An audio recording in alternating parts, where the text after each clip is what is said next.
हैं? जब से आप इस जोंग किंगन मैडम के चक्कर में फंसे हो ना, आप दुकान पर एक सेकंड भी टिके नहीं रहते। यहां तक कि तूने खाना पीना त्याग दिया है।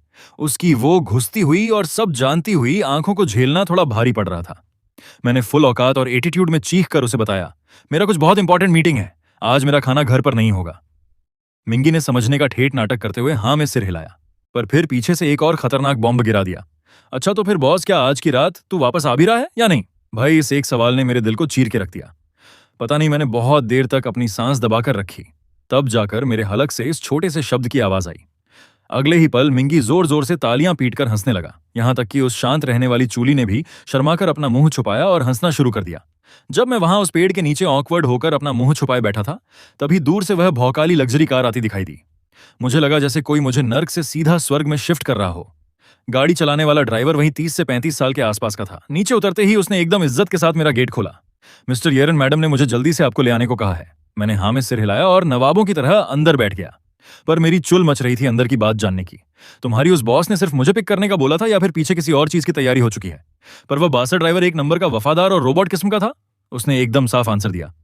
मिस्टर येरन, मैडम ने बकवास करने का टाइम नहीं दिया था। सिर्फ इतना आदेश था कि स्पीड में जाकर उठा लूं। मैंने किसी हारे हुए सोल्जर की तरह ठंडी सांस भरी। उस चालाक और खतरनाक लोमड़ी को पहले से ही अंदाजा हो गया था कि मैं ऐसी सब जासूसी करूंगा। गाड़ी सीधा झोंक फैमिली के आलीशान स्टेट में आकर रुकी। जैसे ही मैं गाड़ी से उतरा और उस आलीशान महल जैसे विला को देखा तो मेरे अंदर से एक आह निकली। भाई साहब, क्या भौकाल जगह है। मैंने तुरंत अपने दिमाग के सारे उल्टे सीधे ठरकी ख्यालात निकाल फेंके।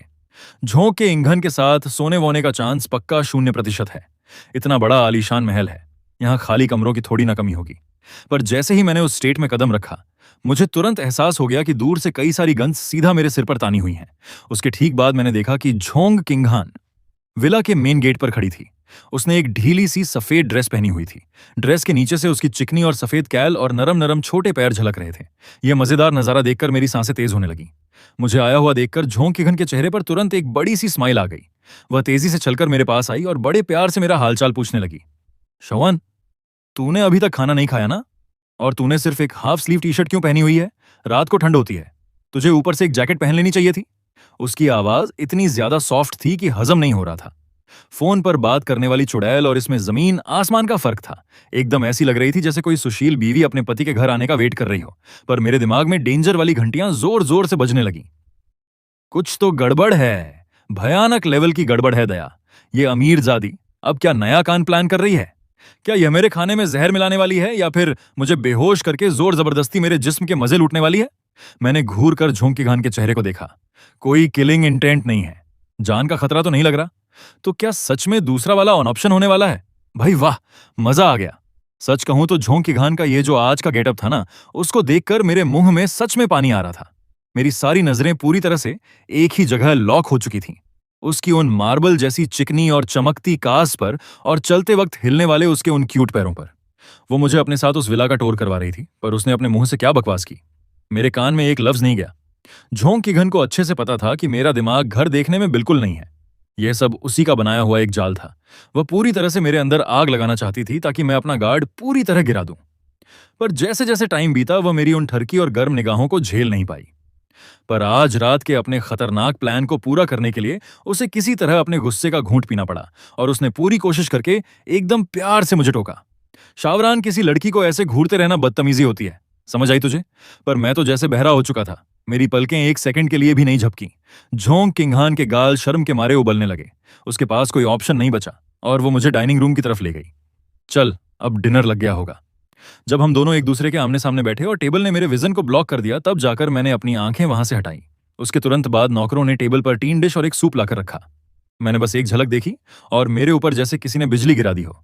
कच्ची सीपी ऑनस्टर्स और चाइव्स, फ्राइड पोकिडनीज और एक बेडडा सा कटोरा, कछुए का सूप जिसमें गोजी बेरीज तैर रही थी।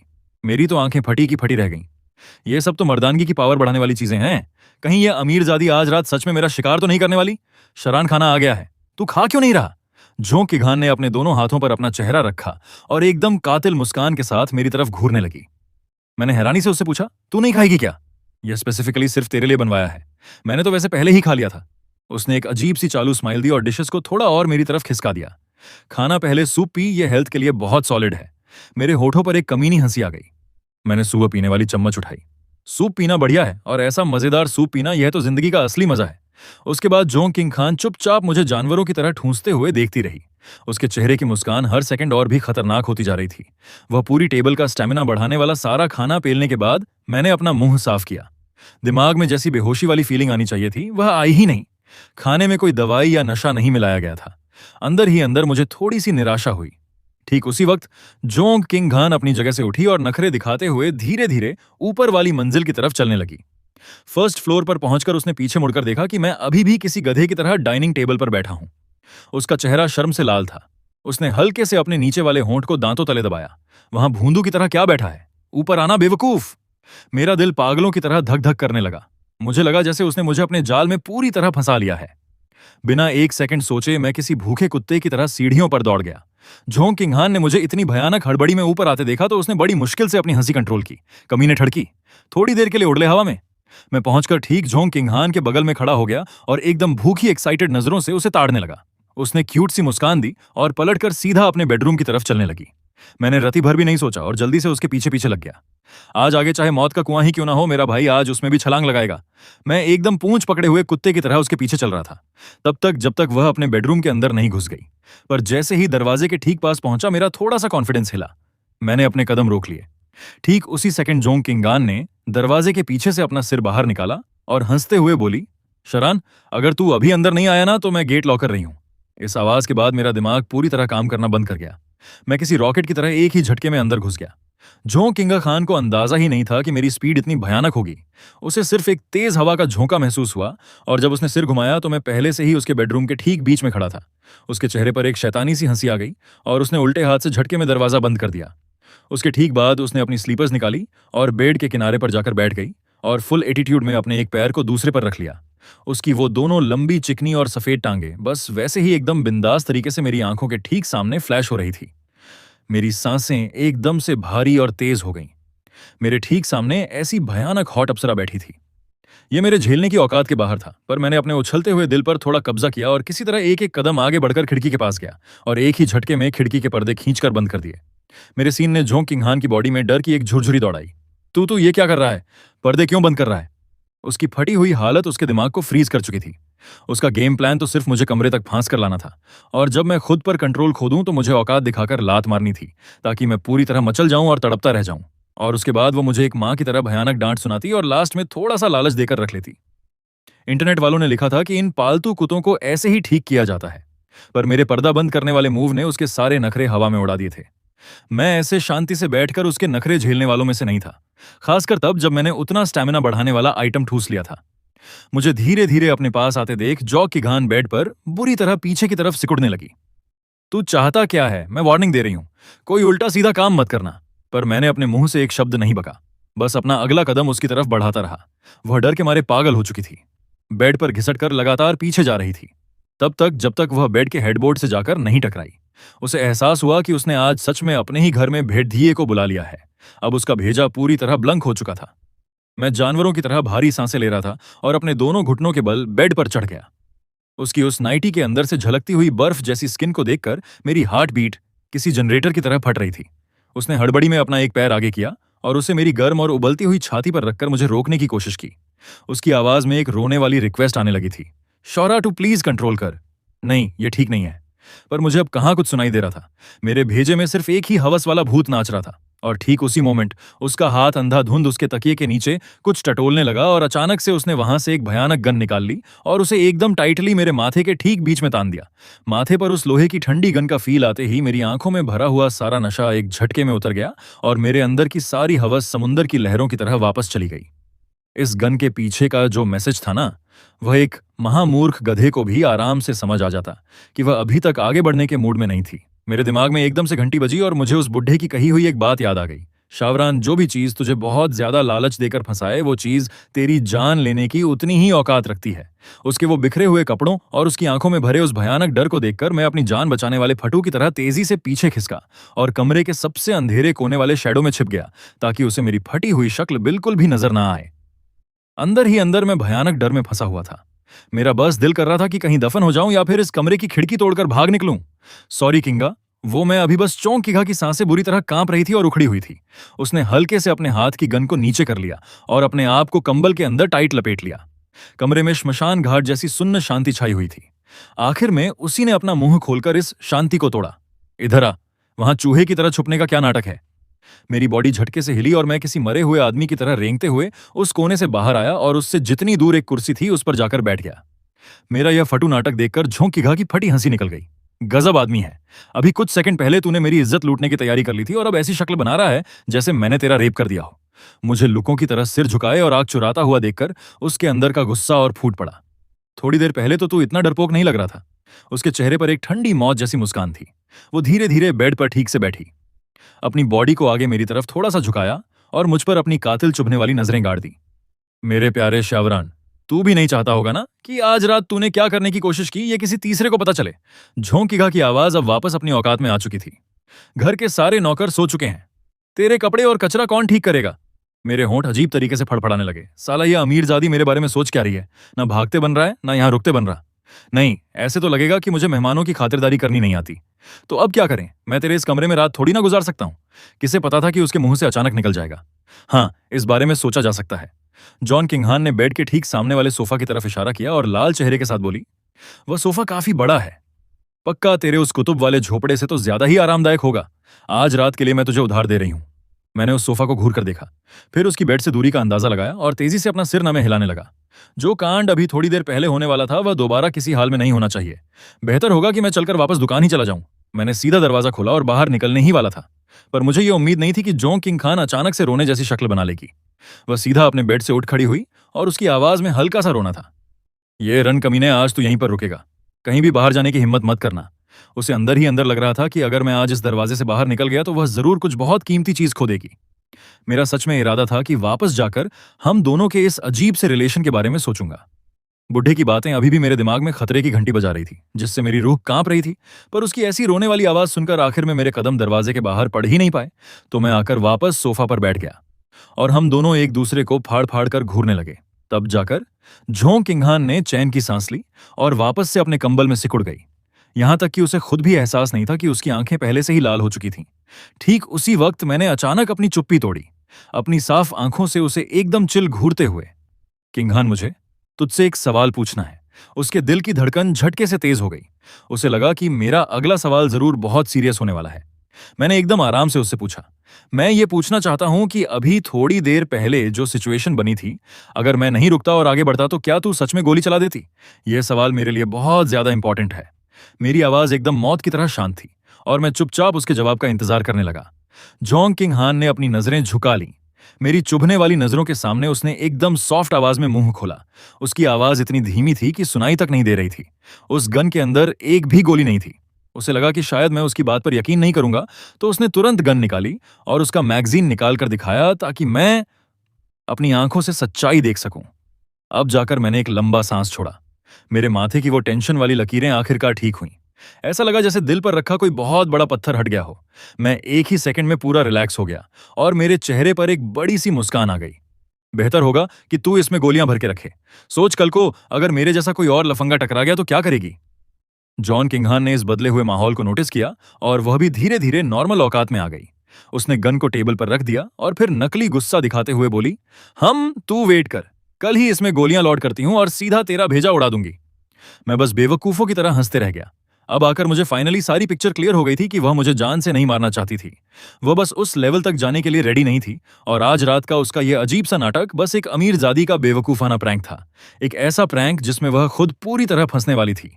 अचानक उसने लाल चेहरे के साथ अपनी आवाज लगाई, तो क्या तू ऐसे ही सारी रात गधे की तरह बैठा रहेगा? मेरी इस भूंदू शक्ल को देखकर उसने साइड में रखी अलमारी की तरफ इशारा किया और उसकी आवाज छोटी होती गई। मुझे याद है, उसमें एक ब्लैंकेट रखी हुई है। तू उसे ओढ़ ले वरना ठंड लग जाएगी। कमीने, मैं आखिर इस कचरे की इतनी परवाह क्यों कर रही हूं? पर जैसे ही मैंने उस अलमारी का दरवाजा खोला, मेरा खून एकदम से उबल कर दिमाग में पहुंच गया। झोंग किंगहान को भी अचानक कुछ याद आया। वो नंगे पैर रॉकेट की स्पीड से बेड से नीचे उतरी और बिजली की तेजी से अलमारी के अंदर से अपने छोटे कपड़ों की पूरी लाइन उठाकर सीधा कंबल के अंदर घुसेड़ दी। पर भाई, मेरी फटी हुई आंखों ने तो सब कुछ एक गांध चमकी एकदम क्लियर एचडी में देख लिया था। अपना ब्लैंकेट निकालना। कमीने ठरकी जोंग कियान का चेहरा इतना लाल था जैसे खून टपक जाएगा। उसने शर्म और गुस्से में आकर बेड का तकिया उठाया और सीधा मेरे सिर पर दे मारा। मैंने अपने ब्लैंकेट को कस के पकड़ा। पर अंदर ही अंदर मैं कमीनी हंसी हंस रहा था, क्योंकि अभी थोड़ी देर पहले उसकी कुछ खास चीजें सीधा इस ब्लैंकेट के ऊपर ही पड़ी हुई थीं। अगले ही सेकंड मैं ब्लैंकेट पकड़कर सोफा पर लेट गया, यहां तक कि मैंने उसे अपने चेहरे तक ढक लिया। लफंगे बेशर्म। झोंक इंघान दांत पीसकर चिल्ला रही थी और मेरी इस घटिया हरकत को गालियां दे रही थी, पर मेरे कान पे जू तक नहीं रेंगी, बल्कि मैंने ब्लैंकेट को अपने मुंह पर थोड़ा और टाइट लपेट लिया। वाह, एकदम मखमली, एकदम गर्म, और क्या मस्त खुशबू आ रही है। मैंने उस ब्लैंकेट के अंदर से ही हल्का सा मुंह दबाकर पूछा, किंघान, क्या लाइट्स बंद करनी है? नहीं करनी। और तू अपना मुंह बंद रखना, मेरा अभी तुझसे बात करने का कोई मूड नहीं है। उसकी आवाज से पता चल रहा था कि वह बुरी तरह जल भुन चुकी है।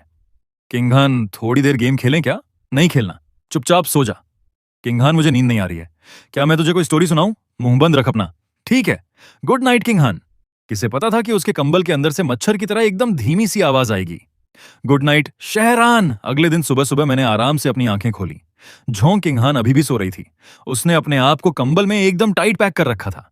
उसके माथे पर पसीने की पतली लेयर बन गई थी और उसके मुंह के किनारे से थोड़ी सी लार टपक रही थी। मेरा मुंह अजीब तरीके से ट्विस्ट हो गया। इतना पैक होकर सोई है, किसको प्रिवेंट करने के लिए? भाई साहब, लफंगों से बचने की तैयारी तो समझ आती है, पर मेरे जैसे शरीफ और नेक इंसान से भी डर रही है। मैं चलकर बेड के पास गया और चुपचाप उसकी सोती हुई शक्ल को घूरने लगा। यह सोते हुए कितनी क्यूट लग रही है, कहां से यह माफिया की भयानक और खतरनाक रानी लगती है। ठीक उसी वक्त उसने झटके से अपनी आंखें खोली। उसकी आंखों में नींद भरी थी और अगले ही सेकंड उसकी भयानक चीख ने सुबह की शांति फाड़ दी। क्या कर रहा है तू, गंदे लफंगे? सुबह सुबह तू फिर से मेरी इज्जत लूटने का सोच रहा है? उसकी यह चीख सुनकर तुरंत बाहर की सिक्योरिटी एक्टिव हो गई। दरवाजे के ठीक बाहर भागते हुए पैरों की आवाज आकर रुक गई। बॉस, आप ठीक तो हैं? झोंक इंगान ने जल्दी से अपने मुंह की लार साफ की और दरवाजे की तरफ चिल्लाई। कुछ नहीं हुआ, मैंने बस कोई बुरा सपना देखा था। ये बोलने के बाद उसने मुझे वह घूर कर वार्निंग देना नहीं छोड़ा, जिसका साफ मतलब निकल रहा था, मेरी एक चीख तुझे सीधा ऊपर का रास्ता दिखा सकती है। बाहर के कदम दूर चले गए। मेरे चेहरे पर एक मजबूरी वाली स्माइल थी। भाई, बस 2 सेकंड फ्री में घूर ही तो रहा था, इतनी सी बात पे इतना भयानक रिएक्शन। पर जैसे ही झोंक की घान उठकर वॉशरूम में घुसी, मैं भी बड़े आराम से उसके पीछे घुस गया। उसका दिमाग वहीं फट गया। उसने दांत पीसते हुए चिल्लाया, कमीने शावरान, यह वॉशरूम है अंधे। अब तू क्या चाहता है यहां? तुझे जिस्म की भूख के अलावा क्या और कोई अजीब और वाहियात शौक भी है? मुझे तुझ पर घिन ना दिए। मैं एकदम बिंदास हंस रहा था। झोंकिंग हान ने मेरा यह छिछोरा रिएक्शन देखा तो उसकी आंखें फटकर बाहर आने को हो गईं। उसे समझ नहीं आ रहा कि चल क्या रहा है। कहीं मेरी इन गालियों से ही तो उसको मजा नहीं आ रहा? अरे, मुझे भी तो मुंह धोना और ब्रश करना है, मैं सफाई का बहुत ध्यान रखता हूं। मैंने हंसते हुए उसको समझाया और साथ ही में बता दिया कि मुझे टॉयलेट भी आई है। झोंकिंग हान ने चिढ़कर अपनी भौह सिकोड़ी।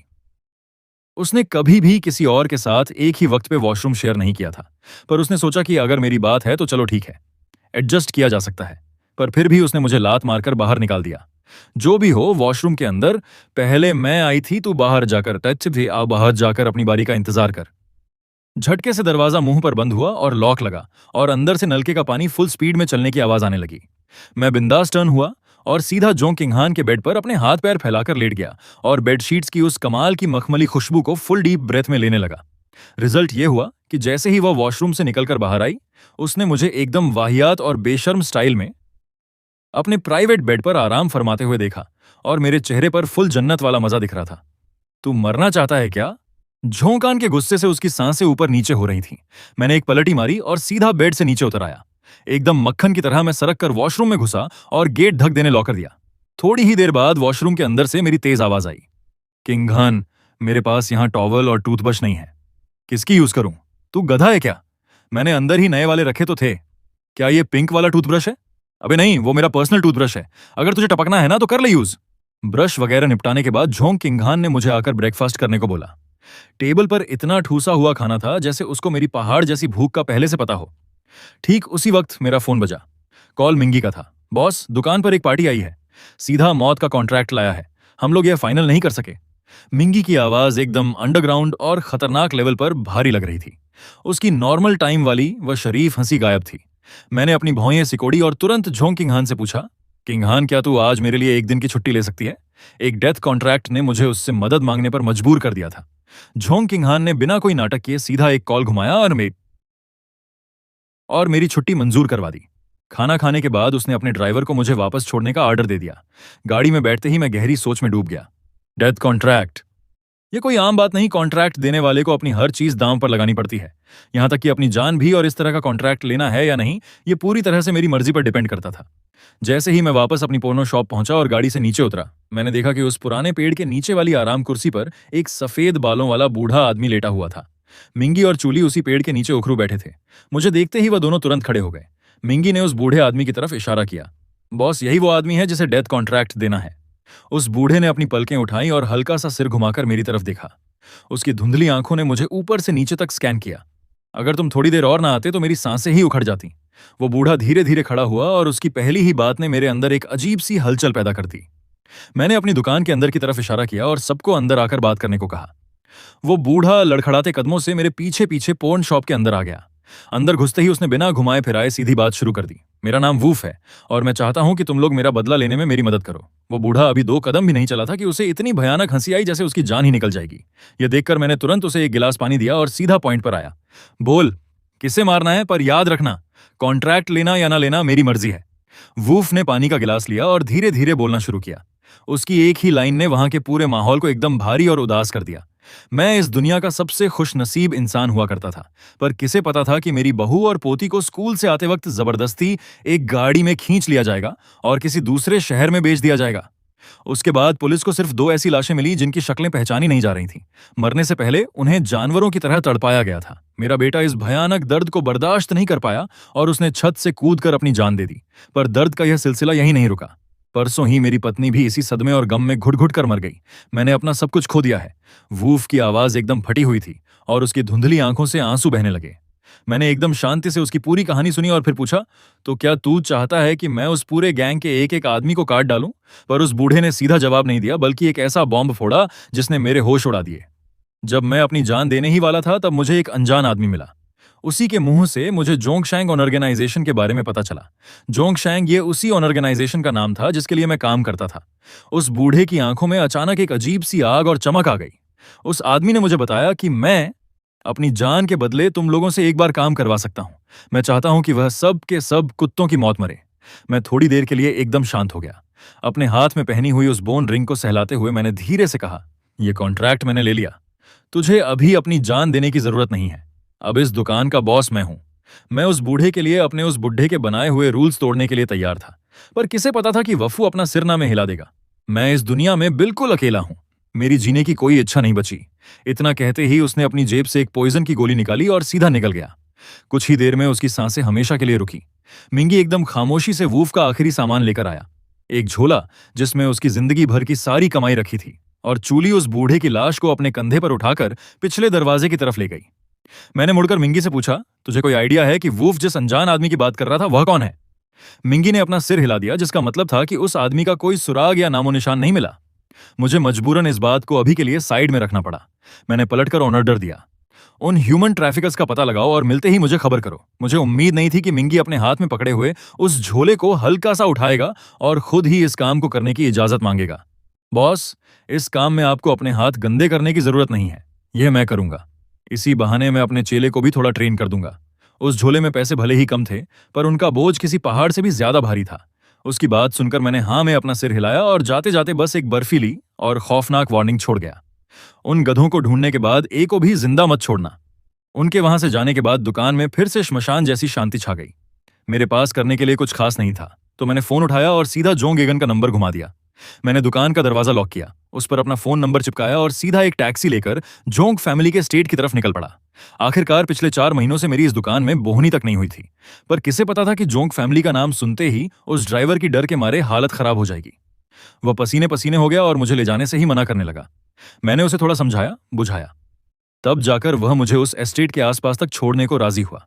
पर उस बेवकूफ ड्राइवर ने मेन गेट से मीलों दूर ही गाड़ी रोक दी और किसी भी कीमत पर आगे जाने को तैयार नहीं था। मुझे मजबूरन वहीं उतरना पड़ा। मैंने देखा कि वह टैक्सी वाला गटर के किनारे से कट मारते हुए फुल रेस देकर रॉकेट की तरह भाग गया। मैं बस अपनी बेबसी पर हंसता हुआ सिर हिलाता रह गया। लगता है अब मुझे भी एक गाड़ी खरीदने और ड्राइविंग लाइसेंस बनवाने का प्लान जल्द ही शुरू करना पड़ेगा। जैसे ही मैं उस एस्टेट के मेन गेट तक पहुंचा, एक काले रंग की खौफनाक गन अचानक सीधा मेरे सिर पर तान दी गई। वहीं रुक जा, कौन है बे तू? अंधा है क्या? हाँ, जो देख नहीं रहा कि ये कौन सी जगह है? मरने का शौक चढ़ा है क्या? मेरे चेहरे पर डर की एक शिकन तक नहीं आई। मैंने बस आराम से अपनी जेब से फोन निकाला। जोंक किगन ने मुझे यहाँ बुलाया है। फोन उठते ही दूसरी तरफ से जोंक किगन की एकदम टेंशन से भरी हुई आवाज आई। शावरन, तू पहुंचा या नहीं? मैंने एकदम रिलैक्स होकर बोला। किंग, मैं आ गया हूँ, गेट के बाहर खड़ा हूँ। जरा इस भाई साहब से बात कर ले। किंगन ये नाम मुंह से निकलते ही उस गन पकड़े हुए बॉडीगार्ड का पसीना छूट गया। उसके बाद उसने देखा कि मैंने अपना फोन उसकी तरफ बढ़ा दिया। फोन के दूसरी तरफ से जोंग किगन की एकदम बर्फीली और एटीट्यूड वाली आवाज गूंजी। ये मेरा खास दोस्त है। आज के बाद जब भी ये यहां आए इसका रास्ता मत रोकना। इस छोटे से ड्रामा के बाद मैं बिना किसी रोक टोक के एकदम चौड़ में एस्टेट के अंदर घुस गया। मैं अभी विला के दरवाजे तक पहुंचा भी नहीं था कि मैंने देखा जोंग किंगन अपना सिर बाहर निकालकर मेरा वेट कर रही थी। आज उसने कुछ ज्यादा ही शरीफों वाले कपड़े पहने थे। एक फुल शर्ट और जीन्स पहनकर खुद को पूरी तरह पैक कर रखा था, पर मेरी कातिल निगाहों ने एक ही बार में उसके कपड़ों के पीछे छिपे हुए उस एकदम हॉट और कड़क फिगर को स्कैन कर लिया था। मेरी इन ठरकी नजरों को नोटिस करते ही जोंग किगन का चेहरा लाल हो गया और वह डांटते हुए बोली। मैंने बस हंसते हुए जवाब दिया, ठीक है बाबा, अगली बार छुप छुप कर देख लूंगा। जोंग किगन की बोलती ही बंद हो गई। वो बस चिढ़ते हुए हम करके मुझे विला के अंदर ले गई। जैसे ही हम दोनों सोफा पर बैठे, मैंने नोटिस किया कि चंग किहान के चेहरे पर एक अजीब सी टेंशन और परेशानी साफ दिख रही थी। क्या हुआ, कि कोई बात दिमाग खराब कर रही है क्या? उसने थोड़ी देर सोचने के बाद आखिरकार उस लिन नाम के बिजनेसमैन और झोंग ईचे का पूरा कच्चा चिट्ठा मेरे सामने खोलकर रख दिया। मैंने थोड़ा दिमाग लगाया और सीधा सबसे मेन पॉइंट पर वॉर किया। क्या वह लिन पकड़ा गया? झोंग किहान ने पूरी तरह थक चुकी शक्ल के साथ अपना सिर नाम में हिलाया। अभी तक नहीं। शाओकी ने पूरी रात उसे ढूंढा, पर उसका कोई अता पता नहीं मिला। उसकी इस बेचारी और थकी हुई शक्ल को देखकर मेरे मुंह से अचानक निकला, किंगहान एक काम कर, शाओकी को बोल कि वह सिर्फ जिंदा इंसानों को ना ढूंढे।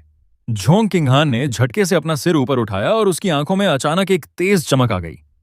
तेरे कहने का मतलब है कि वो लिन शायद अब तक टपक चुका है? उसने मुझसे पूछा। मैंने हाँ में अपना सिर हिलाया और मजे से टेबल पर रखा एक संतरा छीलने लगा। किंगहान, जैसा तूने बताया उसके हिसाब से सबसे ज्यादा शक तेरे उस भाई जोंगीचे पर ही जाता है। अगर मैं उसकी जगह होता तो अपना राज खुलते ही सबसे पहला काम उस लिन को हमेशा के लिए चुप करने का करता। जोंग की जितना इस बारे में सोच रही थी, उसे मेरी बात उतनी ही सही लग रही थी। अगर वह लिन सच में मारा गया है तो इसका सीधा सा मतलब यही है कि यह सब उसी झोंग ईच का ही किया धरा है। पर मैंने अपना सिर हिलाकर उसकी इस सोच को गलत साबित कर दिया। हम 100% कन्फर्म होकर ऐसा नहीं बोल सकते। हम बस इतना कह सकते हैं कि सबसे बड़ा शक उसी पर है। आखिरकार जब कोई इंसान मर जाता है तो यह भी हो सकता है कि पर्दे के पीछे छिपे किसी और मास्टरमाइंड ने उसे रास्ते से हटाया हो। झोंग किंगहान ने चिढ़ते हुए एक ठंडी सांस छोड़ी। उसके दिल में तो यह बात फिक्स हो चुकी थी कि उस प्यारे भाई के अलावा यह काम और कौन कर सकता है। इस झोंग ईचन ने क्या गजब का जाल बिछाया है, खुद विदेश में छुप कर बैठा है। अगर मुझे 100% पता भी हो कि यह उसी का काम है, तो भी बिना सबूत के मैं उसका एक बाल भी बांका नहीं कर सकती। यह सोचते ही उसने तुरंत शाओकी को कॉल घुमाया और ऑर्डर दिया कि शहर की सारी लावारिस लाशों का रिकॉर्ड चेक करें।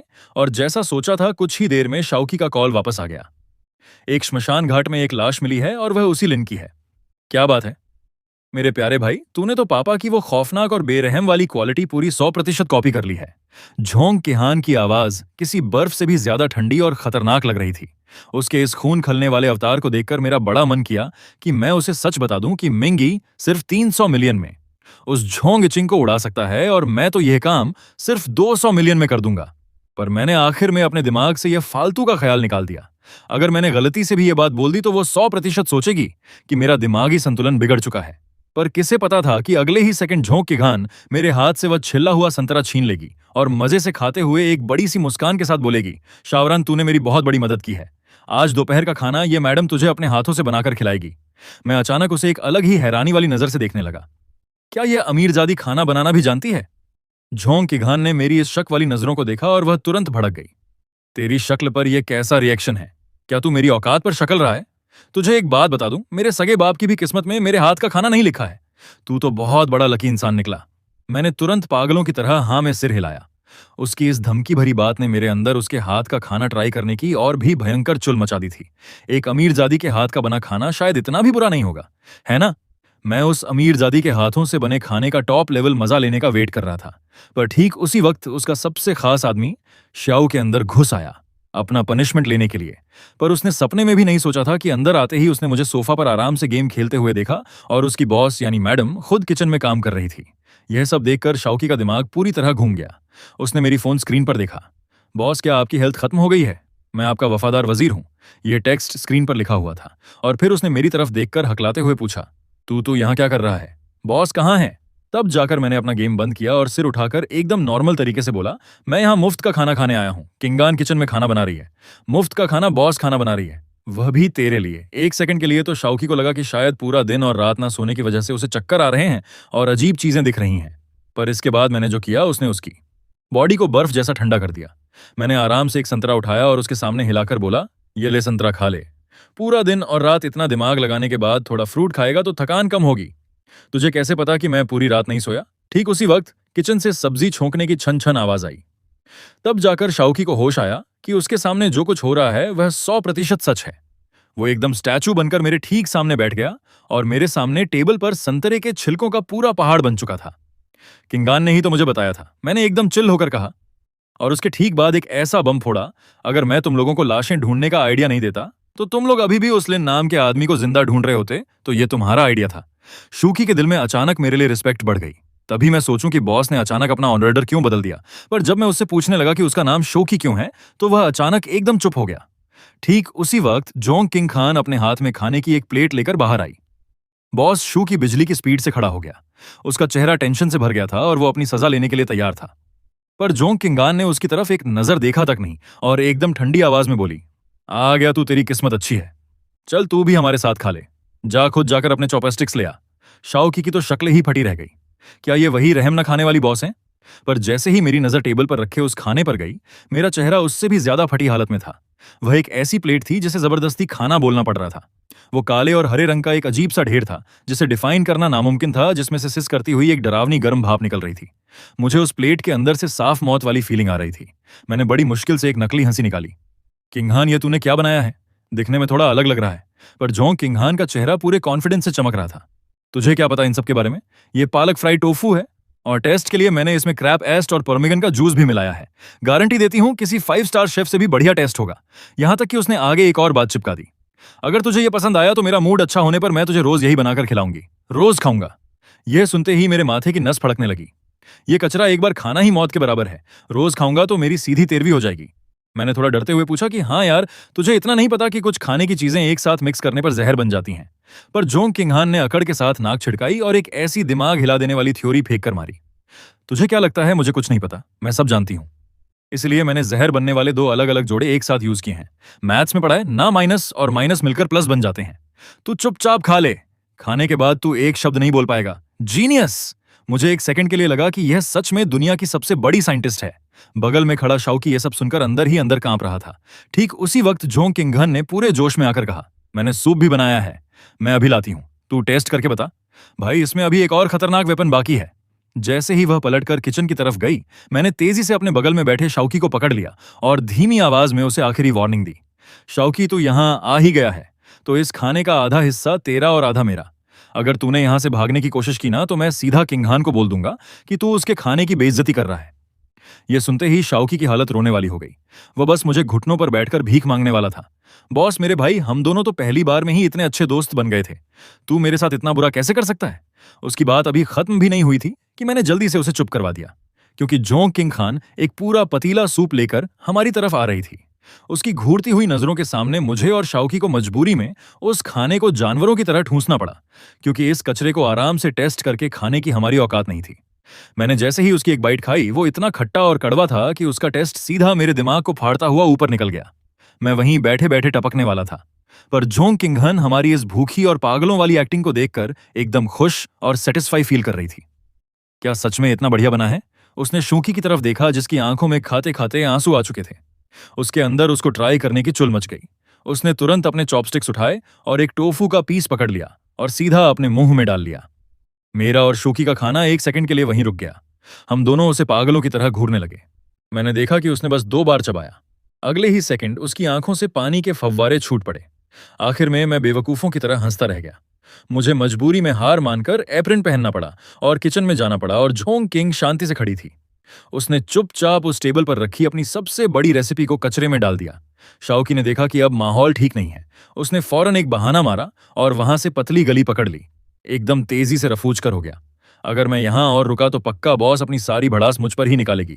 थोड़ी देर में मैं घर में बनने वाली 2 नॉर्मल सब्जियां लेकर टेबल पर आया।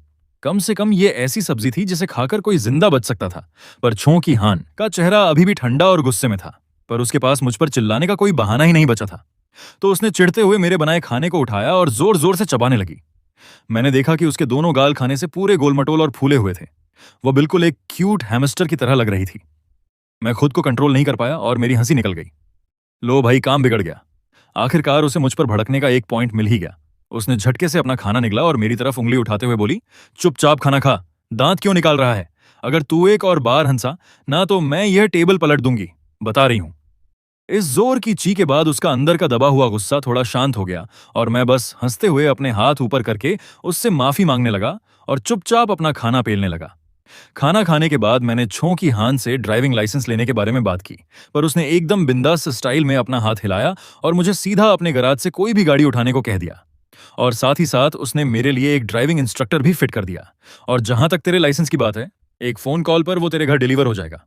इस वक्त मुझे असलियत में समझ आया कि अमीर लड़की के पैसे पर ऐश करने का कितना अलग ही मजा है। मैंने बस एक गाड़ी सेलेक्ट ही की थी कि फेंगलिन नाम का एक आर्मी के एमोफ्लाज कपड़े पहना आदमी गाड़ी चलाकर ग्राउंड में ले आया। उसने फुल रिस्पेक्ट के साथ को पायलट वाली सीट का गेट खोला। मिस्टर, ये बॉस ने मुझे आपको ड्राइविंग सिखाने के लिए भेजा है। मैं को पायलट सीट पर बैठ गया और फेंगलिन की बातें सुनने लगा। उसने नीचे पैरों की तरफ इशारा किया। यह ब्रेक है और यह एक्सीलरेटर है। मैंने हाँ में सिर हिलाया। मुझे लगा अब वह गाड़ी आगे बढ़ाना सिखाएगा, पर उसकी अगली लाइन ने मेरा दिमाग सुन कर दिया। अब इसके बाद मैं आपको ड्रिफ्ट मारना सिखाता हूं। उसकी बात खत्म भी नहीं हुई थी कि गाड़ी तीर की तरह भयानक आवाज करती हुई आगे रॉकेट हो गई। जमीन पर टायर के घिसने का एक लंबा निशान छप गया। मैंने पागलों की तरह सीट बेल्ट को टाइटली पकड़ लिया और अपने बगल में एकदम टाइगर वाले खतरनाक मोड में ड्राइव करते हुए फेंगलिन को देखा। मेरे अंदर का डर और पैनिक एक साथ उबलने लगे। क्या यह ढक्कन मुझे ऐसे ड्राइविंग सिखाएगा? जैसे ही गाड़ी रुकी, मैंने तुरंत फटी हुई शक्ल बनाकर उससे बोला, फेंक भाई, तुम्हारा स्किल लेवल तो आसमान फाड़ रहा है, पर मुझे नहीं लगता मेरी इतनी औकात है कि मैं ये सीख सकूं। ऐसा करते हैं कि हम सबसे बेसिक और इजी चीज से शुरू करते हैं। अगर ऐसे ही चलता रहा तो मेरा गाड़ी में बैठने से भी विश्वास उठ जाएगा। मुझे उम्मीद नहीं थी कि यह सुनकर फेंगलिन जोर जोर से हंसने लगेगा। वो एकदम सुपर एक्साइटेड हो गया। आपसे क्या छुपाना बॉस, मैं पहले आर्मी में टैंक चलाया करता था, टैंक चलाता था। मेरा दिमाग इस बात को प्रोसेस भी नहीं कर पाया था कि उसने उससे भी ज्यादा खतरनाक बॉम्ब फोड़ दिया। सबसे बेसिक चीज सीखनी है तो क्या पहले मैं आपको दूसरों को गालियां देना सिखा दूं? बिना लोगों को गाली दिए ड्राइविंग करना इम्पॉसिबल है। तियानाई सिटी में अगर आपने ड्राइव करते हुए 5 मिनट तक किसी को गाली नहीं दी ना, तो इसका मतलब है कि कोई और आपको पिछले 5 मिनट से गालियां दे रहा है। किसने सोचा था कि मेरी सीखने की स्पीड इतनी खतरनाक होगी? थोड़ी ही देर में मैंने आराम से गाड़ी को कंट्रोल करना और नॉर्मल ड्राइव करना सीख लिया था।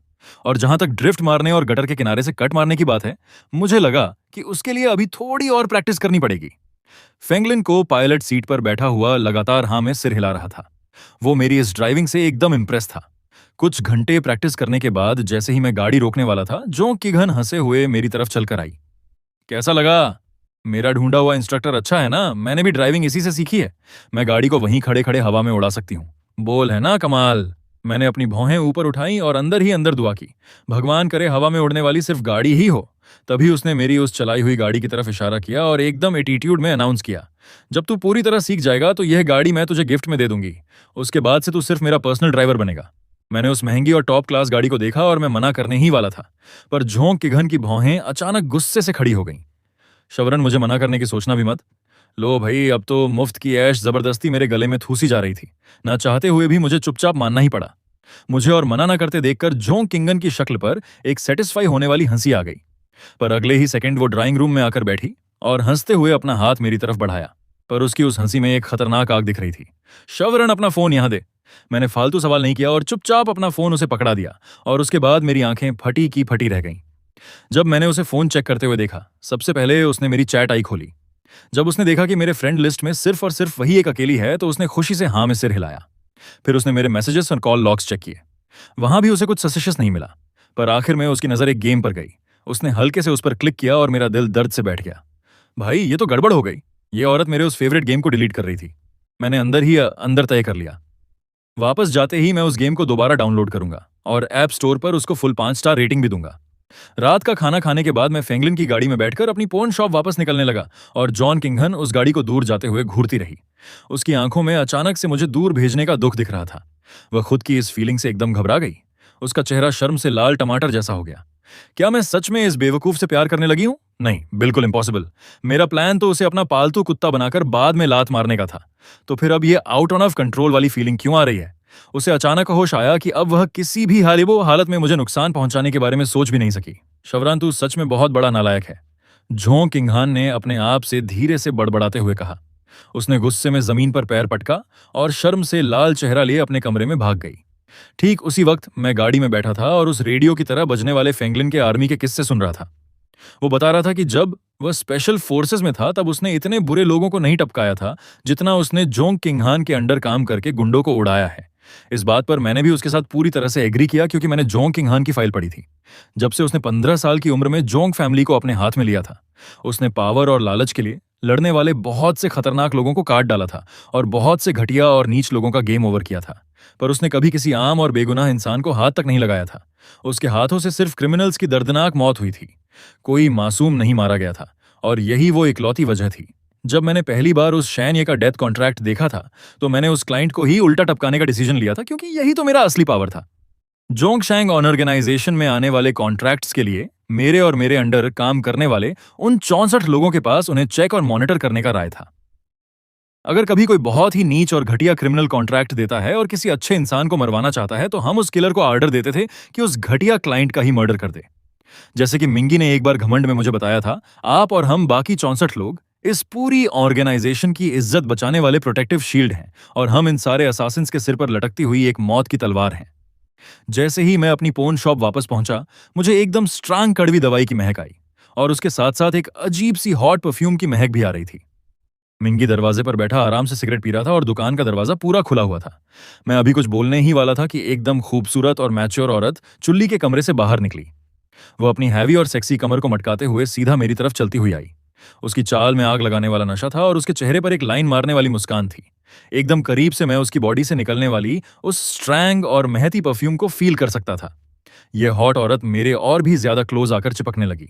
उसके लाल कातिल होठ हिले और उसने बोला, गुई में अपने बॉस के सामने हाजिर है। उसकी आवाज इतनी नशीली थी कि मेरे रोंगटे खड़े हो गए।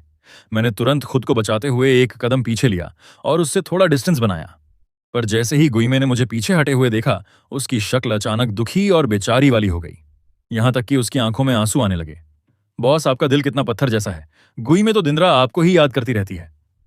दरवाजे पर उकरू बैठा मिंगी अपने आप को कंट्रोल नहीं कर पाया और हल्के से उसे ताना मारते हुए बोला, एक नंबर की चालू औरत। गुइमे के कान एकदम रेडर की तरह खड़े हो गए और उसने सीधा दरवाजे पर बैठे उस आदमी पर फायर कर दिया। ओए, ये किसकी बीमार और भौंकती हुई कुतिया खड़ी है यहाँ? इसकी आवाज कितनी दिमाग खाने वाली है। चल निकल यहां से, जा कहीं कोने में जाकर अपने छोटे से खिलौने के साथ खेल। मिंगी मुंह में सिगरेट दबाए हुए अंदर आया। उसने गुस्से से गुइमे की तरफ इशारा किया और मुझे बोला, बॉस, इसका ध्यान मत देना। ये फ्लर्ट करने वाली औरत हर आदमी पर लाइन मारती फिरती है। कुछ साल पहले इसने मुझे भी फंसाने की कोशिश की थी। वो तो मेरा सेल्फ कंट्रोल एकदम सॉलिड था। गुइमे ने तुरंत ठंडी हंसी के साथ उल्टा वार किया। गधे के मुंह से कभी अमृत नहीं निकलता। तू खुद को एक मर्द मानता भी है। मैं तो उस वक्त सिर्फ इसलिए तुझे देख रही थी क्योंकि तू तगड़ा और लंबा था। सोचा शायद बिस्तर पर तेरा स्टैमिना अच्छा होगा, इसलिए दो बातें कर ली थी। और तू तो सच में खुद को हीरो समझने लग गया। मिंगी के चेहरे पर एकदम डार्क और ठंडे एक्सप्रेशंस आ गए। इस औरत के साथ मुंह लड़ाकर आज तक कोई नहीं जीत पाया था। उसने हार मानकर मुझे रिपोर्ट करना शुरू किया। बॉस, मैं और चूली अपना काम निपटा आए हैं। 100 से ज्यादा लोगों को उड़ा दिया, एक का भी जिंदा नामो निशान नहीं छोड़ा। उसके बाद उसने गुइमे की तरफ इशारा करके एक्सप्लेन किया। चूली अपनी पहली फाइट में थोड़ी जख्मी हो गई थी। मेरे लिए एज अ मैन उसका इलाज करना थोड़ा ऑकवर्ड था, इसलिए मैंने इस चालू औरत को यहां बुला लिया। ये वैसे जापान वाले आइलैंड कंट्री में रहती थी। मैंने हाँ में सिर हिलाया। असल में पहली नजर में ही मुझे गुइमे की आइडेंटिटी समझ आ गई थी।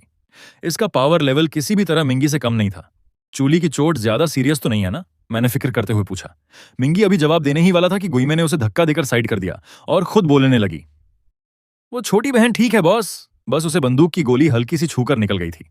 मैंने सब प्रॉपर ट्रीट कर दिया है। आप कितना केयर करते हो सबकी बॉस, कभी मेरी भी तो केयर किया करो ना।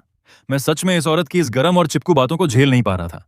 अगर जॉन किंगन को पता चल गया कि घर आते ही मैं एक हॉट मैच्योर औरत से गप्पे मार रहा हूं तो वो गुस्से में आकर मेरी फांसी लगवा देगी। मैंने मजबूरी में हंसते हुए उसकी बात काटी। ऐसे फ्लॉट मत कर, मुझे इन सब की आदत नहीं है और मुझे बॉस ही बोलना। भले ही गुइमे ने होठ सिकोकर नाटक किया और बोली कि मैं कितना प्यार जताती हूं, पर आप पत्थर दिल हो। पर फिर भी उसने मेरे इस ऑर्डर को एकदम स्ट्रिक्टली फॉलो किया। मैंने उन तीनों के थके और पसीने से भरे चेहरों को देखा और धीरे से पूछा, कुछ खाया है या नहीं? और फिर मैं चुपचाप किचन के अंदर घुस गया। मेरी बैग की तरफ देखते हुए गुइमे वापस से मिंगी के कंधे पर लटक गई। उसकी कातिल आंखों में नखरे भरे हुए थे।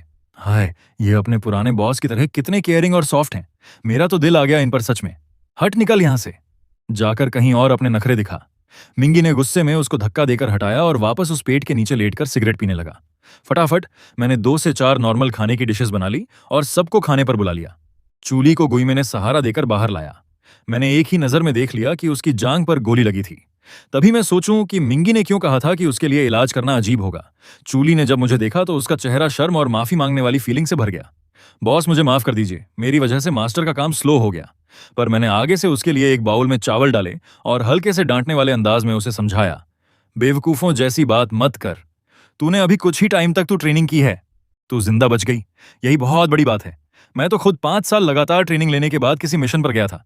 यह सुनकर चूली ने धीरे से हाँ में सिर हिलाया। उसके लिए अगर मैं उसको इसके लिए गलत नहीं ठहरा रहा तो यही उसके लिए सबसे बेस्ट बात थी। खाना खाने के बाद मैं वापस अपने कमरे में गया। जैसे ही मैं झोंग किंगहान को मैसेज टाइप करने ही वाला था, उसका कॉल मुझे जल्दी आने के लिए आ गया। इतनी देर क्यों लगाई? शावरान, मुझे चुपचाप सच बता, कहीं तू किसी चालू लड़की के साथ चक्कर तो नहीं चला रहा था ना? मेरा तो दिमाग ही घूम गया। पर उसने सीधा चिल्लाकर आर्डर दिया, फालतू बकवास बंद कर, जल्दी गेम में ऑनलाइन आ और माइक ऑन कर। आखिर में इस नूब लड़की ने, जिसको गेम खेलना बिल्कुल नहीं आता था पर आदत लग चुकी थी, उसने जबरदस्ती मेरे साथ रात के 2 बजे तक गेम खेला। मैं मुश्किल से बस 2 घंटे ही सो पाया। पर वो गेम बंद करने के ठीक बाद मैंने अकेले चुपचाप उस तरक्की पर तरक्की वाले गेम को खोला और कई घंटे तक खेलता रहा। अगले दिन सुबह सुबह मैं नींद से आधी खुली आंखों के साथ बेड से उठा और मैंने जोंग किंग खान को कॉल लगाया। बहुत देर बाद कॉल उठा। फोन के दूसरी तरफ से उसकी नींद में बड़बड़ाने की आवाज आई। मुझे कुछ ठीक से सुनाई नहीं दिया और उसने फोन काट दिया। अब याद आ रहा है, आधी नींद में वो शायद बोल रही थी, बदमाश शावरान, तूने मेरे बाल दबा दिए हैं। लगता है आज वो कॉलेज नहीं जाने वाली। मैं अपने कमरे से बाहर निकला। मिंगी हमेशा की तरह उस पुराने पेड़ के नीचे लेटकर सिगरेट पी रहा था। गुई में और चूली कमरे के अंदर बातें कर रही थी। उनकी हंसने की आवाजें आ रही थीं। पर मुझे सबसे ज्यादा हैरानी इस बात पर हुई कि शाउकी भी मिंगी के बगल में ऊकू बैठा फोन चला रहा था। मुझे बाहर आता देखकर शाउकी तुरंत खड़ा हो गया। बॉस ने कल रात ही ऑन ऑर्डर दे दिया था कि आज मैं आपको गाड़ी से कॉलेज छोड़कर आऊं। वह शायद आज कॉलेज नहीं जाएंगी। मैंने हाँ में सिर हिलाया और सीधा जोंग किंग खान की पर्सनल लग्जरी गाड़ी में बैठ गया। रास्ते में गाड़ी चलाते हुए शूकी ने उत्सुकता से पूछा, ये भाई क्या उस पोन शॉप से कुछ खा कमाई होती है? आजकल ऐसी दुकान कौन ही खोलता है? मैंने मुस्कुराते हुए जवाब दिया, दुकान का क्या है, ठीक ठाक चल ही जाता है। हमारा काम वैसा है कि 3 साल तक कोई पैसा नहीं आता, पर जब एक कस्टमर आता है तो 3 साल की कमाई एक साथ दे जाता है। यह सुनकर शाउकी के होठ फड़फड़ा गए। पर अंदर ही अंदर वह दिमाग में मजाक उड़ा रहा था। खा 3 साल की कमाई। शुरू में 5 मिलियन के लिए तो बॉस से उधार मांग रहा था और आज तक वापस नहीं किए हैं। पर अगले ही सेकंड उसने दिमाग लगाया। इस बंदे ने ना सिर्फ उधार वापस नहीं किया, बल्कि लगता है इसने बॉस को ही पूरी तरह पटा लिया है। कल ही की बात है। शाउकी ने स्टेट की सिक्योरिटी वाले बाउंसर से सुना था, जिस रात तू उस लिन नाम के आदमी को ढूंढने गया था, उस रात तू यहां बॉस के विला में ही रुका था और किसी ने तुझे किसी भी गेस्ट रूम में सोते हुए नहीं देखा था। यह बात सुनकर शाउकी का दिल जोर से धक धक करने लगा था। वो मेरी इस अचीवमेंट पर पूरी तरह फ्लैट हो चुका था। इतनी छोटी सी उम्र में सीधा कई पुश्तों की मेहनत बचा ली इसने। सच में कुछ लोगों की किस्मत देखकर दूसरों की तो जल के राख हो जाती है। रास्ते भर ऐसी बातें करते हुए हम जल्दी ही कॉलेज पहुंच गए। ये भाई आ गए हम। जब आपकी मिलिट्री ट्रेनिंग खत्म हो जाएगी तो मैं आपको वापस ड्राइविंग सिखाने के लिए पिक कर लूंगा। मैंने शूकी को बाय कहा और सीधा चेंजिंग रूम की तरफ निकल गया। आज रास्ते में थोड़ा ट्रैफिक जाम था तो मैं 10 से 15 मिनट लेट हो गया था। पर मेरे पास जोंग किघान नाम की एक सॉलिड छतरी थी। तो इंस्ट्रक्टर भी मेरे मामले में हमेशा अंधा बनने का नाटक करता था। पर कपड़े बदलकर जैसे ही मैं अपनी टीम के पास पहुंचा, मैंने देखा कि इंस्ट्रक्टर एक स्टूडेंट की बुरी तरह क्लास ले रहा है। शिमुयन, तू रोज रोज लेट क्यों आता है बे? और तूने ये पैंट कैसे पहनी है? उल्टी पहनी हुई है, अंधा है क्या? इंस्ट्रक्टर शाओयू गुस्से में चिल्ला रहा था। पैंट की जिप तेरे पिछवाड़े पर है, एक नंबर का ढक्कन है तू। उस शयन नाम के लड्ढके का चेहरा शर्म से लाल हो गया और थोड़ी देर बाद उसने बड़ी मुश्किल से एक लाइन निकाली, जाओ अंकल, शांत हो जाओ। आज मेरे घर की काम वाली बाई ने छुट्टी ली थी तो मुझे उठाने वाला कोई नहीं था। पर जैसे ही उसने यह बोला, इंस्ट्रक्टर जाओ यूए का गुस्सा और भड़क गया। उसने शयू पर उंगली उठाकर और बुरी तरह गालियां देना शुरू कर दिया। बाई बाई बाई, बस बाई के भरोसे ही बैठा रहे तू। अब भी ढंग से मिलिट्री ट्रेनिंग नहीं कर रहा, आगे जाकर ढंग से पढ़ाई नहीं करेगा। कॉलेज के बाद क्या उखाड़ेगा तू? अगर तेरा यही हाल रहा ना तो आगे जाकर अपने बाप की उन 2-4 कंपनीज, उन 3 बड़ी बिल्डिंग्स, 2 शॉपिंग स्ट्रीट्स और उन 100 से ज्यादा दुकानों को विरासत में लेने के अलावा तू और कर ही क्या पाएगा? तेरी औकात ही क्या रह जाएगी? जाऊं, गुस्से में इतना चिल्ला रहा था कि उसका थूक शेमुयू के मुंह पर उड़ रहा था। शेमुयू ने बेचारी शक्ल बनाकर अपना सिर और नीचे झुका लिया। आखिर में उससे रहा नहीं गया और उसने एकदम डरते हुए धीमी आवाज में कहा, जाओ अंकल, मेरे अंदर उतना दिमाग नहीं है, तो शायद मुझे वापस जाकर उन 2-4 कंपनीज, उन 3 बिल्डिंग्स, उन 2 शॉपिंग स्ट्रीट्स और उन 100 दुकानों को ही विरासत में ले लेना चाहिए। यह सुनकर जाओयू ने ऐसी शक्ल बनाई जैसे वो उस गधे को ठीक न कर पाने का दुख मना रहा हो। उसने लंबी सांस छोड़ी। बहुत अफसोस की बात है, बेहद अफसोस की बात है। मैं थोड़ी दूर खड़ा एकदम अजीब सी शक्ल बनाकर यह सब सुन रहा था। मेरे दिल में एक अजीब सा डर बैठ गया। आज मेरी पावर वाली मैडम झोंग किंगहान तो आई नहीं है। कहीं यह इंस्ट्रक्टर मेरी भी ऐसी ही रेल ना बना दे, क्योंकि मेरे घर में विरासत में लेने जैसा एक गा भी नहीं है। ठीक उसी वक्त जाओयू ने अपना सिर घुमाया और ठीक मेरी फटी हुई और डरी हुई शक्ल को देख लिया। हम दोनों की आंखें मिली, पर अचानक उसने अपना गला साफ किया। गला साफ करने की आवाज, अरे ये ना आए हो, तुम जाओ अपनी लाइन में लग जाओ। कभी कभी लेट आना तो चलता है, मैं समझ सकता हूं। मुझे पक्का पता है तुमने कल रात बहुत मेहनत से पढ़ाई की होगी, अपने सिलेबस की तैयारी कर रहे। बहुत बढ़िया बात है। पूरे ग्राउंड में सन्नाटा छा गया। सारे नए बच्चे एक बार मुझे घूर कर देखते और फिर फटी आंखों वाले शमुयू को देखते। सबका दिमाग हैंग हो चुका था। भेदभाव का इतना नंगा नाच। मैंने अपने चेहरे पर एक 4 स्टोन हंसी बनाई और चुपचाप लाइन में लग गया। यह इंस्ट्रक्टर तो सच में एक नंबर का खिलाड़ी है, पर शमुयू का दिमाग फट गया। वो एकदम जमीन से उछला और मेरी तरफ उंगली दिखाकर बोला, जाओ अंकल, आप ऐसे पार्शियलिटी नहीं कर सकते।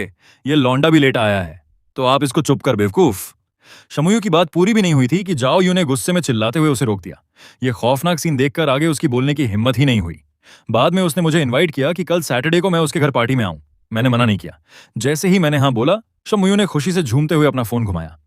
हेलो ए बुढ़े बाप, कल मैं अपने एक दोस्त को घर ला रहा हूं चिल मारने। तू फालतू में घर पर मत बैठे रहना। माँ की साइड से टेंशन मत ले। मैं बोल दूंगा कि कॉलेज ने पेरेंट्स को बुलाया है और स्ट्रिक्टली सिर्फ तुझे ही बुलाया है। पिछले कुछ दिनों की तरह ही जब मैं वापस झोंग फैमिली के स्टेट पहुंचा तो मैंने देखा कि झोंग किंगहान ठीक दरवाजे पर बैठी थी। किंगहान मेरा वेट कर रही है क्या? मैं सीधा उसके पास गया और हंसते हुए पूछा। झोंग किंगहान के गाल हल्के लाल हो गए और उसने तुरंत पलट कर जवाब दिया, ओवर स्मार्ट मत बन। किसको पड़ी है तेरा वेट करने की? मैं तो बस नींद से उठी थी। कमरे में घुटन हो रही थी, इसलिए बाहर हवा खाने आई हूं। तू तो बस कोइंसिडेंटली वापस आ गया। अच्छा ठीक है, समझ गया। मैं शांति से उसके टमाटर की तरह लाल होते हुए चेहरे को ताड़ता रहा। मैंने बड़ी मुश्किल से अपनी हंसी दबाई। हम बिल्कुल लॉजिक वाली बात है। कमरे में बहुत ज्यादा घुटन हो रही थी, इसीलिए हमारी किंगहान मैडम जूते पहनना भी भूल गई और नंगे पैर ही ताजी हवा खाने भाग आई।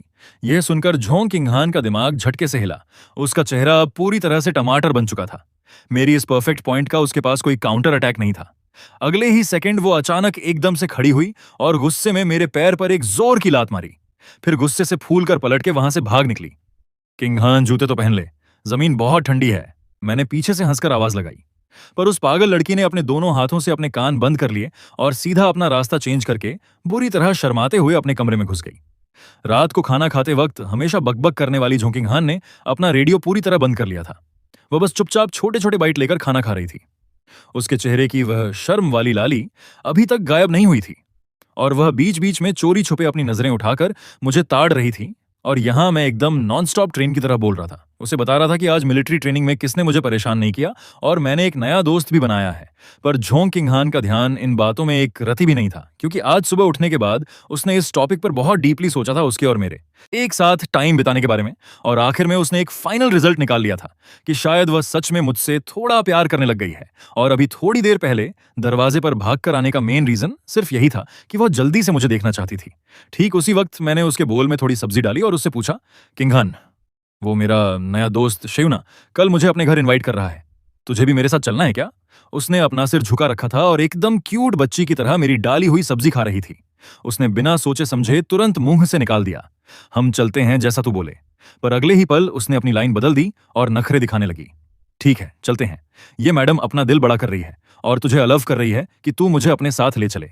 ऐसे मेरी वजह से दूसरों के सामने तेरा थोड़ा लेवल बढ़ जाएगा और रिस्पेक्ट मिलेगी। अब जल्दी से थैंक यू बोल मुझे।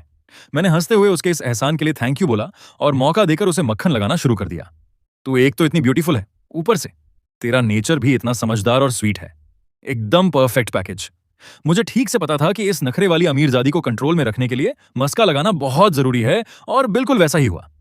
भले ही बाहर से वह कूल दिखने की एक्टिंग कर रही थी, पर अंदर ही अंदर उसके दिल में पटाखे फूट रहे थे और वह खुशी से पागल हो रही थी। यहां तक कि उसकी खाना खाने की स्पीड भी थोड़ी तेज हो गई थी।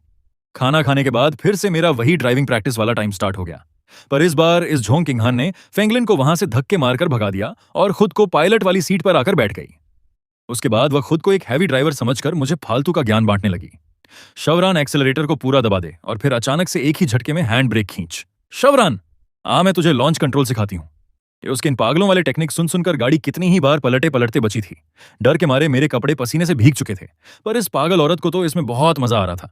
मैंने अपने दिमाग में फाइनल डिसाइड कर लिया था, आगे से मैं इस औरत को स्टीयरिंग व्हील के आसपास भी आने नहीं दूंगा। इसका गाड़ी चलाना इस दुनिया के लिए एक बहुत बड़ा खतरा है। और जब प्रैक्टिस खत्म हुई तो वह फुल बेशर्मों की तरह चौड़ में बोली, शवरान, तू ठीक ठाक ही चला लेता है, बस तू ड्राइविंग में थोड़ा फटू है। मेरी तो बोलती ही बंद हो गई। जिगरा बड़ा इस मामले में तेरी औकात से कौन मैच कर सकता है? तू तो कार को फाइटर जेट समझकर उड़ाती है। ठीक उसी वक्त मैनेजर शाओ की कुछ फाइल्स लेकर भागता हुआ आया। मैंने चोंग किंगहान से सुन रखा था कि जब उसने नया नया चोंग फैमिली को संभाला था तो शाओकी ने ही उसके लिए एक जानलेवा गोली अपने ऊपर खाई थी और उसकी जान जाते जाते बची थी। उसके बाद से ही शाओकी उसका सबसे भरोसेमंद मैनेजर बन गया था। बॉस, ये कंपनी के लेटेस्ट कॉन्ट्रैक्ट्स हैं, एक बार चेक कर लीजिए। शाओकी ने फाइल्स टेबल पर रख दी। जोंग किंगहान ने उन्हें जल्दी से निपटा लिया और फिर एकदम चढ़ में आकर मुझसे पूछा, तुझे पता है ये कितने बड़े अमाउंट की डील्स हैं? मेरा जवाब एकदम किसी टेक्स्ट बुक के परफेक्ट आंसर जैसा था। कितने बड़ी डील्स हैं ये तो मुझे नहीं पता। मुझे बस इतना पता है कि अगर मैंने किंगहान का हाथ मजबूती से पकड़ लिया तो पूरी जिंदगी बैठकर ऐश करूंगा।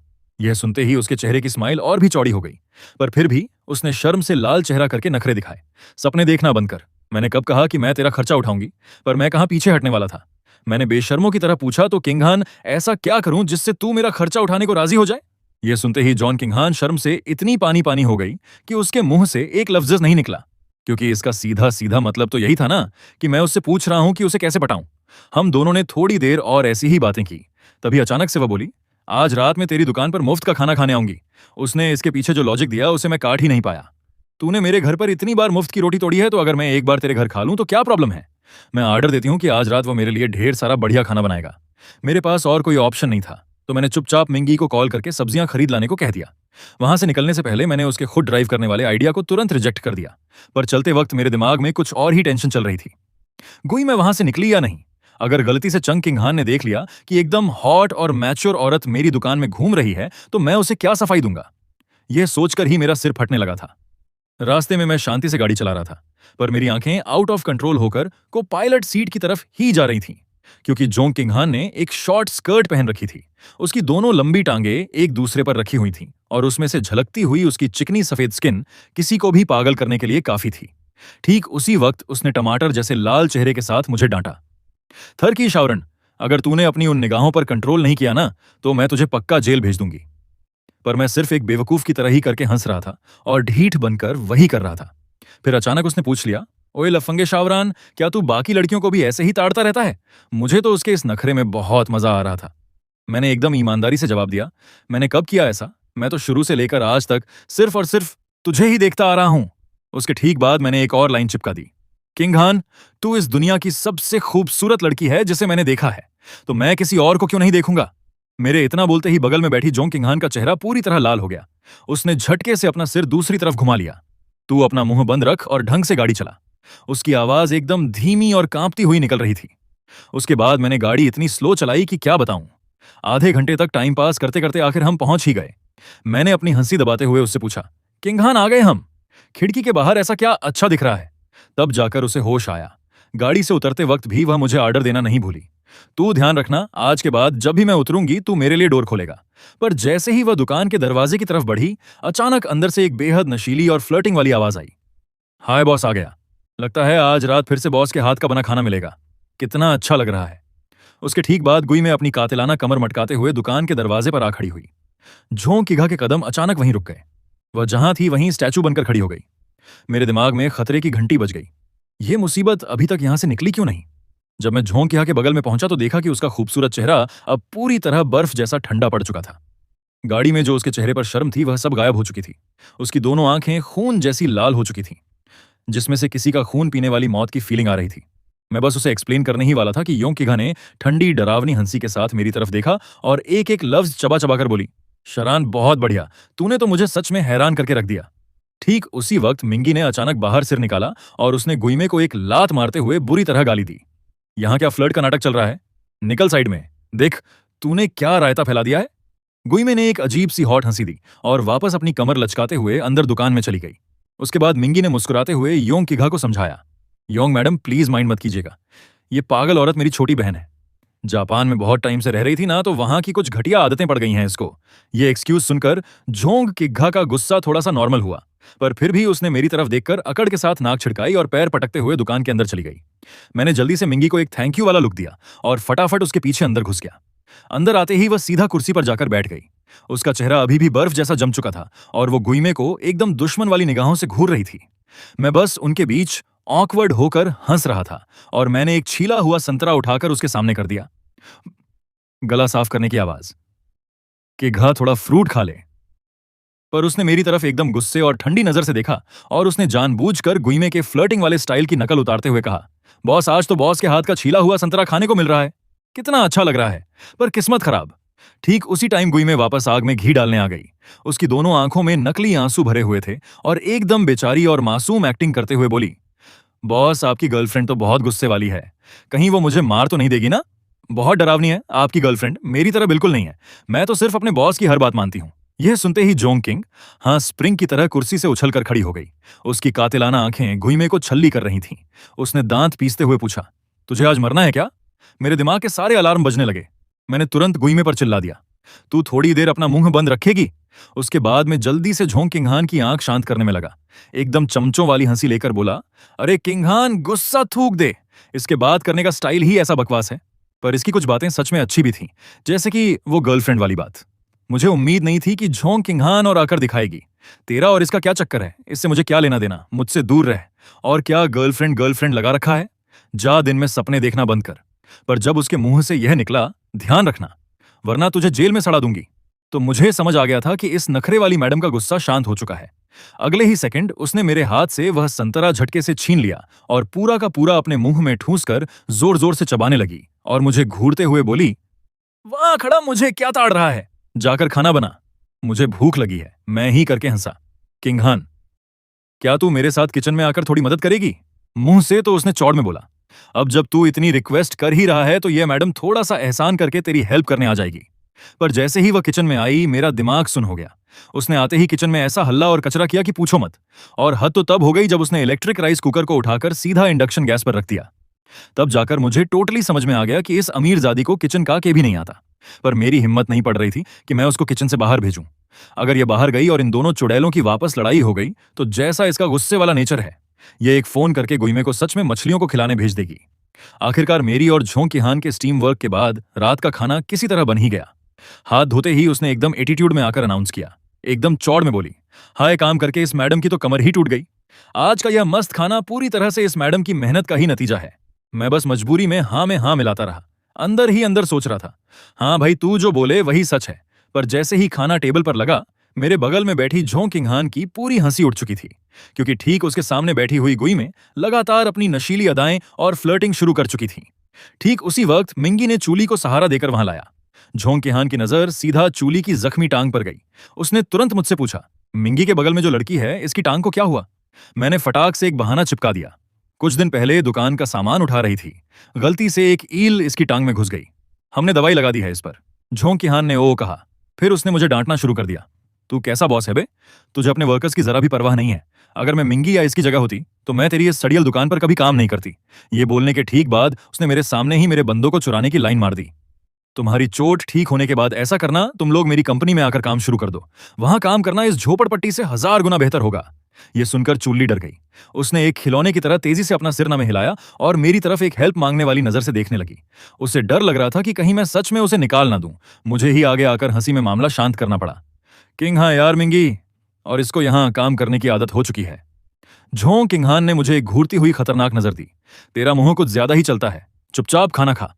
खाना खाते वक्त वो लगातार मेरे बाउल में सब्जियां डाले जा रही थी और हर थोड़ी देर में एक घूरती हुई नजर गुइमे पर फेंक रही थी। उसका यह स्टाइल एकदम ऐसे था जैसे वह सबको बता रही हो कि यह लड़का मेरा है, उससे दूर रहो। पर उसके बाद वही हुआ जिसका डर था। गुइमे ने अचानक बीच में आकर एक और लाइन ठोक दी, हाय बॉस, मेरा जापान वापस जाने का बिल्कुल मन नहीं कर रहा।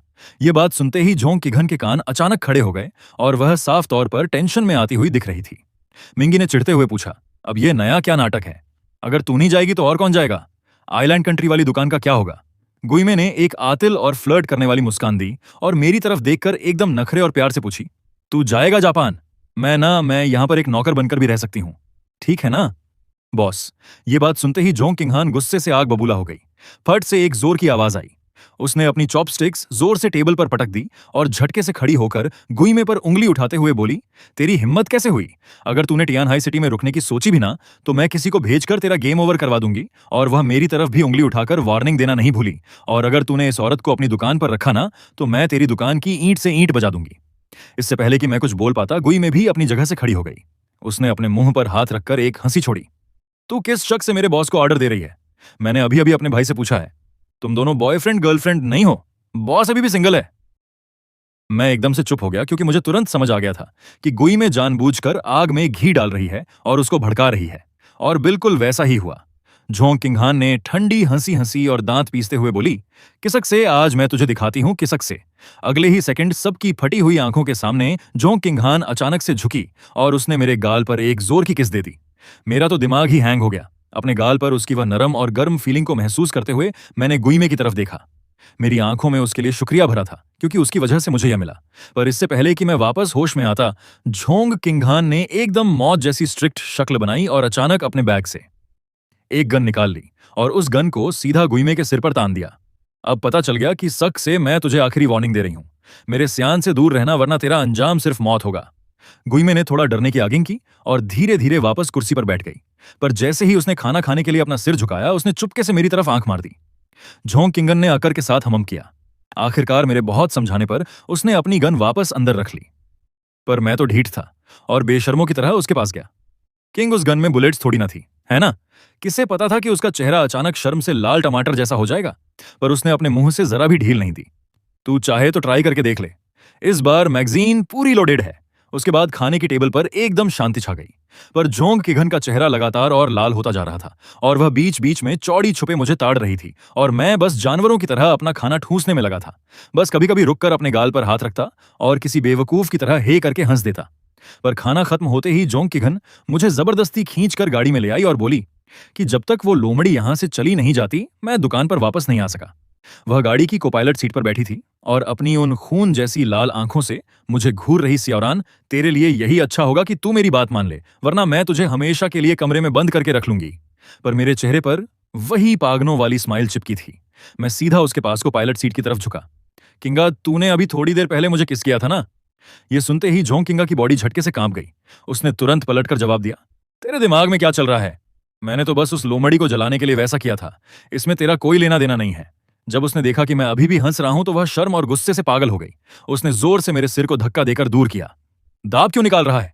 चुपचाप गाड़ी चला और घर चल। मेरी तरफ देखना भी मत। और फिर पूरे रास्ते मैं ऐसे ही बेवकूफ की तरह हंसता रहा। मैंने जानबूझकर गाड़ी इतनी स्लो चलाई कि पूरा 1 घंटा लग गया। जब हम मेंशन पहुंचे तो रात के 10 बजे बज चुके थे। ठर की शवरान, इतनी स्लो गाड़ी चलाई तूने बस इसलिए ना, ताकि तू मेरी टांगों को और तार सके। झोंक किंगन ने गुस्से से मुझे घूरा। भले ही उसके चेहरे की वह शर्म वाली लाली अभी तक गई नहीं थी, पर उसके बाद मैं पूरे रास्ते उसके पीछे पीछे ऊपर छटक गया, बिल्कुल उसके कमरे के दरवाजे तक। तू मेरे पीछे से क्यों आ रहा है? क्या सच में तुझे जेल की हवा खानी है? पर मैं तो एकदम ढीठ और बेशर्म बन चुका था। मैंने सीधा अपना प्लान बता दिया। किंगा भाई, मुझे नींद आ रही है और मैं सोने जा रहा हूं। तेरे कमरे में जो सोफा रखा है वह सोने के लिए एकदम मस्त है। पर झोंग किंगन ने तुरंत मेरे प्लान पर पानी फेर दिया। दिन में सपने देखना बंद कर। यहां इतने सारे खाली कमरे हैं, खुद जाकर कोई भी चुन ले। मैं कहा पीछे हटने वाला था। मैंने ट्राई मारी, पर किंगा, तूने ही तो पिछली बार बोला था ना कि इन खाली कमरों की सफाई नहीं हुई है। पर झोंग किंगा इसके लिए पहले से तैयार थी। उसने हंसते हुए कहा, पिछली बार की बात और थी, अब सिचुएशन बदल चुकी है। जो भी हो, तू आज रात मेरे कमरे में नहीं आ सका। यह बोलकर वह पलटी और चलने लगी।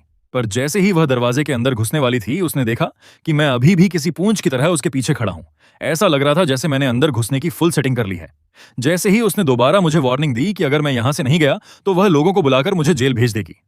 मैंने उसके कमरे के अंदर की तरफ इशारा किया और एकदम बेचारी और मासूम शक्ल बनाकर बोला कि घा, तू गलत समझ रही है। मैं तो बस अपना कंबल लेने आया हूं, वही वाला जो पिछली बार मैंने ओढ़ा था। यह सुनते ही झोंक की घा एकदम से सुन पड़ गई। उसके दिल में शर्म और चिढ़ एक साथ भर आई, पर मजबूरी में उसे मेरी बात माननी पड़ी। जा, खुद जाकर उठा ले, कंबल ले और चुपचाप बाहर निकल। अगर तूने मेरे कमरे में टिकने की कोशिश की तो तेरा गेम ओवर कर दूंगी। मैं एकदम नकली हंसी हंसते हुए कमरे के अंदर घुसा और झटके से सोफा पर रखे उस कंबल को उठा लिया। मैंने उसमें अपना सिर डालकर लंबा सांस खींचा और उसे सूंघा और सेटिस्फाई होकर हाँ में सिर हिलाया। हम खुशबू अभी भी बाकी है। झोंक की घम मेरी इन पागलों वाली हरकतों को देख रही थी। उसका तो दिमाग ही खराब हो गया। उसके पास बोलने को लफ्ज ही नहीं बचे। उसने सीधा मुझे धक्का देकर कमरे से बाहर निकाल दिया। धड़ाम की आवाज के साथ उसने दरवाजा मुंह पर बंद कर दिया। मैंने अपना कंबल पकड़ा और दिल में फुल खुशी के साथ उसके ठीक बगल वाला कमरा चुन लिया। जल्दी से मुंह हाथ धोकर मैं बेड पर लेट गया और खुद को उस कंबल के अंदर टाइट लपेट लिया। अगले ही सेकंड मैंने अपना फोन निकाला और उसे एक मैसेज भेजा कि घस हो गई क्या। दूसरी तरफ से लाइटनिंग स्पीड में रिप्लाई आया, सो चुकी हूं, डिस्टर्ब मत कर। पर जब मैं यहां कंबल लपेटकर अकेले बेवकूफ की तरह हंस रहा था, यहां से हजारों मील दूर इंग्लैंड के एक चर्च में एक बिल्कुल ही अलग और खतरनाक बातचीत चल रही थी। एक लंबा चौड़ा आदमी अपने हाथों में क्रॉस पकड़े हुए था और पूरी श्रद्धा के साथ प्रेयर कर रहा था। उसके पीछे एक काले लबादे में पूरी तरह छिपा हुआ आदमी शांति से खड़ा था। वो वांग जिस भगवान को तू पूछता है, क्या वह सच में एग्जिस्ट करता है? उस काले लबादे वाले आदमी ने भारी और फटी आवाज में पूछा। वह आदमी जिसे वो वांग बुलाया गया था, उसने धीरे से पीछे मुड़कर देखा। उसकी ठंडी और बेरहम आंखों ने उस काले लबादे वाले को घूरा और अचानक उसने अपनी कमर से एक खतरनाक चाकू निकाल लिया। पर उस काले कपड़े वाले बंदे पर इसका एक रत्ती असर नहीं हुआ। उसने अपनी वही पुरानी बात कंटिन्यू रखी। अगर तेरा भगवान सच में एग्जिस्ट करता है तो इस दुनिया में इतना दर्द और तकलीफ क्यों है, और उससे भी बड़ी बात, हम लोग क्यों एग्जिस्ट करते हैं? वो वांग ने अपना सिर घुमाया और अपने पीछे क्रॉस पर लटकी हुई एक लाश को देखा। उसकी आंखों में अभी भी बर्फ जैसी ठंडक थी। बहुत सिंपल सी बात है, भगवान को चाहिए कि हम उनका शुक्रिया अदा करें। तू मुझसे मिलने यहां आया है, तूने रूल तोड़ दिया है। उस काले लबादे वाले आदमी के कंधे हल्के से हिले।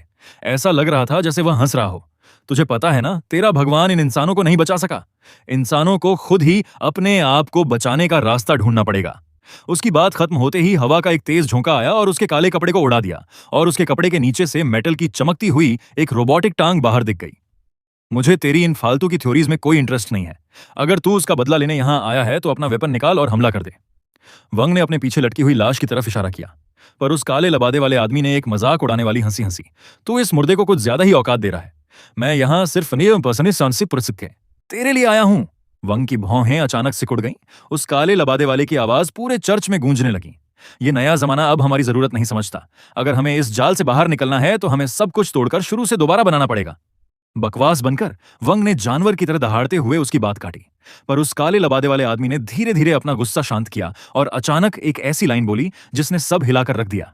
वो तो अभी भी एक बच्चा है, पर तू वंग, तू एक वक्त पर उस कुर्सी पर बैठने से सिर्फ एक कदम दूर था। वंग का चेहरा एकदम मौत जैसा स्ट्रिक्ट और ठंडा हो गया। उसने अपने चाकू को उल्टा पकड़ा और उसकी आंखों में डर पैदा करने वाली एक ठंडी चमक आई। यहां से निकल जा, या फिर यहीं मौत के घाट उतर जा। मैं सिर्फ और सिर्फ उस रिंग को अपना बॉस मानता हूं। काले लबादे वाले आदमी ने ठंडी सांस भरी और वहां से पलटकर चलने लगा। जमीन पर उसकी मेटल की टांग के टकराने की थक-थक आवाज पूरे चर्च में गूंज रही थी। जब वह काफी दूर चला गया तब जाकर वंग ने धीरे से चर्च का दरवाजा बंद किया। वो किसी भटकती हुई आत्मा की तरह अंधेरी रात में अकेला निकल पड़ा। चांद की बेजान रोशनी में उसकी लंबी होती हुई परछाई बेहद अकेली और डरावनी लग रही थी। उसने खुद से धीरे से बड़बड़ाते हुए कहा, पता नहीं मैं तुझे जान से मार पाऊंगा या नहीं, पर जो भी हो, एक बार तुझसे मिलना तो बनता।